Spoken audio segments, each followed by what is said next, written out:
ശ്രീരാമായ നമോ നമ. സീതാരാമഗുണ രാമപുണ്യാരണ്യനിവാസിനോ വന്ദേ വിശുദ്ധ വിജ്ഞാനവും കവീശ്വര കവീശ്വരവും. എല്ലാ ബന്ധുജനങ്ങൾക്കും നമസ്കാരം. സീതയെ കൊണ്ടുവരുന്ന സർഗമാണ് അടുത്തത്. അങ്ങനെ ഹനുമാൻ സീതാദേവിയോട് സന്ദേശമെല്ലാം പറഞ്ഞ് തിരിച്ചെത്തി ധനുർധരന്മാരിൽ മുമ്പനായ ശ്രീരാമചന്ദ്രനോട് പറയാണ്, ആർക്കു വേണ്ടിയാണോ ഈ പ്രയത്നങ്ങളൊക്കെ നടത്തി ഫലം കണ്ടത് ആ ദേവിയെ അവിടുന്ന് കാണണം. അവിടുത്തെ വിജയം കേട്ട് ദേവി കണ്ണീർ കളഞ്ഞ് തെളിഞ്ഞവളായി തീർന്നിരിക്കുന്നു. എന്നിൽ മുമ്പ് വിശ്വാസമുറപ്പിച്ച് ദേവി പറഞ്ഞിരുന്നത് കാര്യസിദ്ധി നേടിയ ആര്യപുത്രനെയാണ് എനിക്ക് കാണേണ്ടത്, ലക്ഷ്മണനുമൊത്ത്.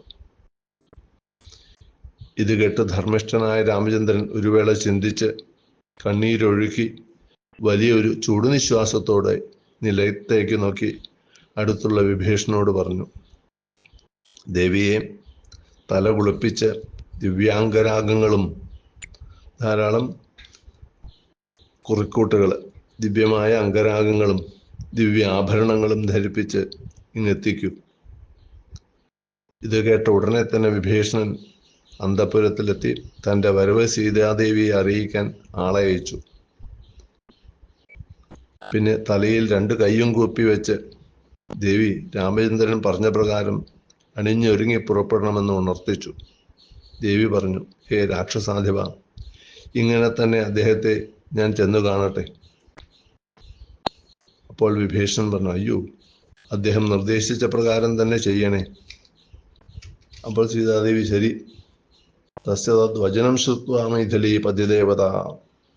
അങ്ങനെ ഭക്തി ആവൃത, ഭർത്തൃഭക്തി കൊണ്ട് ആവൃതയാണ്, പൊതിഞ്ഞവൾ. സാധ്വിയാ ദേവി തഥേതി പ്രത്യഭാഷത, അങ്ങനെ ആവട്ടെ എന്ന് പറഞ്ഞു. അങ്ങനെ ദേവി പുറപ്പെടുകയാണ് അവിടുന്ന്. തദസീതാം ശിരസ്നാതാം, തല കുളിപ്പിച്ച് സംയുക്താം പ്രതികർമ്മണാം, എല്ലാവിധ ഒരുക്കങ്ങളും തൊഴിമാരായ രാക്ഷസ സ്ത്രീകളെ കൊണ്ട് ചെയ്യിച്ച് മഹാർഹ ആഭരണോപേതാം, മഹാർഹങ്ങളായ വളരെ വിലപിടിപ്പുള്ള ആഭരണങ്ങൾ അണിയിച്ച് മഹർഹ അംബരധാരിണിയും, വിലപിടിപ്പുള്ള വസ്ത്രങ്ങളെല്ലാം ധരിപ്പിച്ച് ആരോഗ്യ ശിബികാം ദീപ്താം, ഉജ്ജ്വലിച്ചു കൊണ്ടിരിക്കുന്ന ഒരു പല്ലക്കിലേറ്റി പരാർഖ്യാംബരസമ്പ്രദാം, ആ പല്ലക്കിൽ തന്നെ വളരെ വളരെ പട്ടും ചേലകളൊക്കെ വെച്ച് പൊതിഞ്ഞതാണ്. അത്രയും ഗംഭീരമായ പല്ലക്കാണ്. യക്ഷോഭിർഗുപ്താം, രാക്ഷസ പടകൾ അങ്ങനെ മുമ്പിൽ, സൈനികരങ്ങനെ ഉണ്ട്. ആചാര വിഭീഷണ, എന്നിട്ട് വിഭീഷണ മുമ്പിൽ നടന്ന് ദേവി അങ്ങനെ രാമന്റെ അടുത്തേക്ക് കൊണ്ടുവരികയാണ്. വിഭീഷണൻ ഒപ്പമെത്തി ശ്രീരാമചന്ദ്രന്റെ അടുത്തെത്തി ചിന്താമഗ്നനായിരിക്കുന്ന രാമചന്ദ്രനോട് തൊഴുതു പറഞ്ഞു, സീതാദേവി ഇങ്ങ് വന്നെത്തിച്ച് എന്ന് അറിയിക്കുകയാണ്.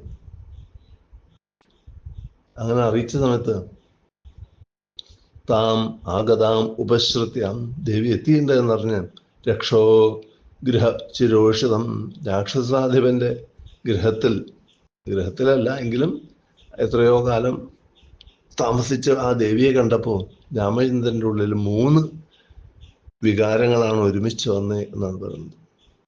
രോഷം ഹർഷം ച ദൈന്യം ച രാഘവ പ്രാപ ശത്രുഹ. രോഷം ഉണ്ടായി, ഹർഷം ഉണ്ടായി, ദൈന്യം ഉണ്ടായി. ഇതെങ്ങനെയാ 3? രോഷം ഉണ്ടായത് ആ രാവണനോടുള്ള ദേഷ്യമായിരിക്കാം. ഹർഷം, ദേവി എന്തായാലും വന്നോളൂ എന്നുള്ള സന്തോഷമാവാം. ദൈന്യം ച, അപ്പോഴേക്കും തൻ്റെ രാജാവിൻ്റെ ആ ബുദ്ധി, രാജധർമ്മം അദ്ദേഹത്തിൻ്റെ ഉള്ളിൽ തലപൊക്കിയതുകൊണ്ട് ഇങ്ങനെയൊക്കെയായാലും ദേവി എനിക്ക് സ്വീകരിക്കാൻ വയ്യല്ലോ എന്നുള്ള ദൈന്യം ആയിരിക്കാം. അങ്ങനെ രോഷം, സന്തോഷം, ദൈന്യം, ഈ 3 വികാരങ്ങളും ഒരുമിച്ച് ശ്രീരാമചന്ദ്രനിൽ വന്നു എന്നാണ് പറയുന്നത്. സമീപസ്ഥനായ വിഭീഷണനോട് പ്രത്യേകം ഒരു കാര്യം തന്നെ ഉറപ്പിച്ച് വിമർശന ബുദ്ധിയാ ചിന്തിച്ചിരിക്കുന്ന രാമചന്ദ്രൻ അസന്തുഷ്ടനായി പറഞ്ഞു, വൈദേഹി വേഗം എൻ്റെ അടുക്കലെത്തട്ടെ.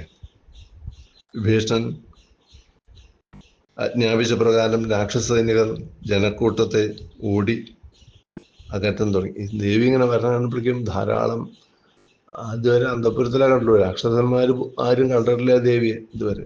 ഇപ്പൊ രാക്ഷസന്മാര്, അവിടെയുള്ള രാക്ഷസന്മാർ ദേവിയെ കാണാൻ കൂട്ടം കൂട്ടായി വന്നു. വാനരന്മാർ ആർക്ക് വേണ്ടിയിട്ടാണോ ഈ യുദ്ധമൊക്കെ ചെയ്തത്, ആ ദേവിയെ, നമ്മുടെ സ്വാമിനിയെ കാണാൻ എന്ന് പറഞ്ഞിട്ട് അവരങ്ങനെ ഉത്സാഹത്തോടു കൂടി അവരും വന്നിടാൻ തുടങ്ങി. അപ്പോഴേക്കും തിരക്കുണ്ടായി അവിടെ. ഇപ്പൊ സൈനികരെ വിഭീഷണൻ പറഞ്ഞയച്ച് വേഗം എത്തണ്ടേ ഇവിടെ പറഞ്ഞാൽ അവരെ ആട്ടി അകറ്റാൻ തുടങ്ങി. ജനക്കൂട്ടത്തെ ഓടിച്ച് അകറ്റാൻ തുടങ്ങി. ഇപ്പൊ വാനരന്മാരും കരടികളും മറ്റ് രാക്ഷസപ്രവരും ദൂരത്തേക്ക് മാറാൻ നിർബന്ധിതരായി. വലിയ ശബ്ദകോലാഹലം ഉണ്ടായി. ഇതങ്ങനെ കണ്ടു രാമചന്ദ്രസ്വാമി. അദ്ദേഹം അത് നിർത്തൂ എന്ന് പറഞ്ഞു. വിഭീഷണനോട് കുറച്ച് ദേഷ്യത്തോടെ കണ്ണിറക്കി എതിര് പറയണ മാതിരി എതിർത്ത് പറയാണ്, എന്തിനാണ് എന്നെ ഇങ്ങനെ അപമാനിക്കുന്നത്? ഇവരെ എന്തിനാണ് ഇങ്ങനെ മാറ്റി നിർത്തുന്നത്? ഇത് നിർത്തൂ. ഇവരെല്ലാം ഇപ്പൊ നമ്മുടെ ആൾക്കാരില്ലേ, രാക്ഷസന്മാരാണെങ്കിലും നീ എന്താ, നീ ശത്രുതയൊന്നുമില്ല, എൻ്റെ പ്രജകളെ പോലെ തന്നെയാണ്, എനിക്ക് വളരെ ഇഷ്ടപ്പെട്ട സ്വജനമായി കഴിഞ്ഞിരിക്കുന്നു. അത് കാരണം വേണ്ട, ദേവി നടന്നു വരട്ടെ എന്നായി. ആ പല്ലക്കെന്ന് ഇറക്കി നടന്നിട്ട് സ്ത്രീകളെ പുറത്ത് കാണാൻ പാടില്ല എന്നുള്ളതാണെങ്കിൽ ഇന്നെ ചില ദിക്കിലൊക്കെ കാണാം എന്നുണ്ട് അവർക്ക്.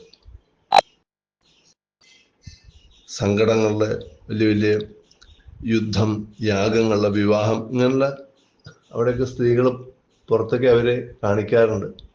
സ്ത്രീകളെ പുറത്ത് കാണരുത് വെച്ചിട്ടാണല്ലോ ഈ പല്ലക്കിൽ വലിയ വലിയ പട്ടും ഇതൊക്കെ പൊതിച്ച് വന്നേക്കുന്നത്.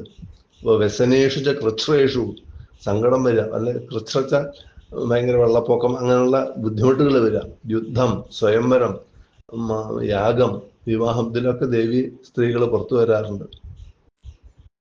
ഗൃഹാണി വസ്ത്രാണി, സ്ത്രീകളുടെ ആവരണം, അവരുടെ പ്രൊട്ടക്ഷൻ വീടുകളോ വസ്ത്രങ്ങളോ ഒന്നുമല്ല. പ്രാകാര, വലിയ വലിയ മതിലുകളോ തിരസ്ക്രിയ, അല്ലെ യവനിക വെച്ച് അല്ലെങ്കിൽ മൂടുപടമോ ഒന്നുമല്ല. നേതൃശ രാജസത്കാര, രാജാക്കന്മാർ ഒരുക്കുന്ന പ്രകാരമൊന്നുമല്ല. വസ്ത്രം ആവരണം സ്ത്രീയ, സ്ത്രീകളുടെ ആവരണം, സ്ത്രീകളുടെ പ്രൊട്ടക്ഷൻ, സ്ത്രീകളുടെ രക്ഷ അവരുടെ വൃത്തമാണ്, അവരുടെ സുഹൃത്തം, അവരുടെ ആചാരം അല്ലെങ്കിൽ അവരുടെ പെരുമാറ്റം, അവരുടെ രീതികളാണ്. അതാണ് വൃത്തം ആവരണം സ്ത്രീയ. വളരെ വലിയ ഒരു കൊട്ടേഷൻ മാതിരിലാണ് വൃത്തം ആവരണം സ്ത്രീയ എന്ന് രാമചന്ദ്രൻ ഓർപ്പിച്ചു പറഞ്ഞു. അങ്ങനെ ഇനി എല്ലാവരും കാണട്ടെ, എൻ്റെ സ്വജനങ്ങളായിട്ടുള്ള ഇവർ ദേവിയെ കാണാൻ വേണ്ടി പുറപ്പെട്ടേക്കല്ല, എല്ലാവരും കാണട്ടെ എന്നായി. പ്രത്യേകിച്ച് ഞാനും ഇവിടെ ഉള്ളപ്പോൾ, എൻ്റെ സമീപസ്ഥമുള്ളപ്പോൾ എന്തിനാണ് ദേവിക്ക് ഇങ്ങനെ ഈ ദേവിയെ അദൃശ്യയാക്കുന്നത് എന്ന് പറഞ്ഞു. അപ്പൊ ദേവി അങ്ങനെ വിഭീഷണൻ കേട്ട് അങ്ങനെ പോയി. ഇതിങ്ങനെ കേട്ടുകൊണ്ടിരിക്കുകയാണ് സുഗ്രീവൻ, ലക്ഷ്മണൻ, ഹനുമാൻ, അവരൊക്കെ ഇത് കേട്ട് വിഷമത്തോടുകൂടി വിഷണ്ണരായി തീർന്നു. രാമചന്ദ്രന്റെ നിർദ്ദയവും ഉദാസീനവുമായ മുഖഭാവത്തിൽ നിന്ന് സീതാദേവിയോട് എന്തോ അപ്രിയമാണ് എന്ന് അവർക്ക് ഊഹിക്കാൻ പറ്റി. അങ്ങനെ വിഭീഷണന്റെ മുന്നിലായി ദേവി പല്ലക്കിന്ന് ഇറങ്ങി. വിഭീഷണൻ മുന്നിൽ നടക്കുന്നു, വിഭീഷണൻ പിന്നാലെ നടക്കുന്നു. ദേവി മുമ്പിൽ, വിഭീഷണന്റെ മുമ്പിലായി ലജ്ജ കൊണ്ട് തൻ്റെ ശരീരാവയവങ്ങളിലേക്ക് ചുരുങ്ങിപ്പോകുന്ന ദേവി രാമസവിധത്തിലെത്തി. ശ്രീരാമചന്ദ്രന്റെ അടുത്തേക്ക് ഇങ്ങനെ ദേവി എത്തി. വിസ്മയാച്ച പ്രഹർഷാച്ച സ്നേഹാച്ച പതിദേവത ഉദേക്ഷിത മുഖം ഭർത്തു. ദേവിക്ക് ആശ്ചര്യം, സന്തോഷം, സ്നേഹം ഇതെല്ലാം കൊണ്ട് ആ ഭർത്താവിൻ്റെ മുഖം അങ്ങനെ സൗമ്യതരാനന, സൗമ്യമായ ഭർത്താവിൻ്റെ മുഖം ആണ് പ്രതീക്ഷിക്കുന്നത്. സൗമ്യതരാനായ ദേവി അതങ്ങനെ നോക്കി. അങ്ങനെ നോക്കിയ സമയത്ത് ആ സോമബിംബമുഖിയാണ് ദേവി. ആ ദേവിക്ക് ഉദിച്ചുയർന്ന ചന്ദ്രബിംബം കണക്കിയുള്ള മുഖം കണ്ട് തെളിഞ്ഞ ആ ദേവി, സോമബിംബമുഖിയായ ദേവി മനക്ലേശം ഉപേക്ഷിച്ചു. മനസ്സിന്റെ ക്ലേശം മുഴുവൻ വിമല ശശാങ്ക നിഭാനന തദാസിൽ, തൻ്റെ ആ മനക്ലേശം തീർന്നതൊക്കെ ഉപേക്ഷിച്ച് ഭർത്താവിൻ്റെ മുഖം അങ്ങനെ നോക്കുക എന്നതാണ് ഈ സർഗത്തിൽ പ്രതിപാദിക്കുന്ന വിഷയം. ഹത്വാ യുദ്ധേ ദശാസ്യം ത്രിഭുവന വിഷമം വാമഹസ്തേന ജാപം ഭൂമാവഷ്ടഭ്യതിഷ്ഠന്നിതരകരധൃതം ഭ്രാമയൻ ബാണമേകം ആരക്രോപാന്തനേത്ര ശരദളബു കൂടിസൂച പ്രകാശ വീരശ്രീ ബന്ധുരാംഗ ഹൃദശ പതിനുത പാതുമാം വീരരാമ.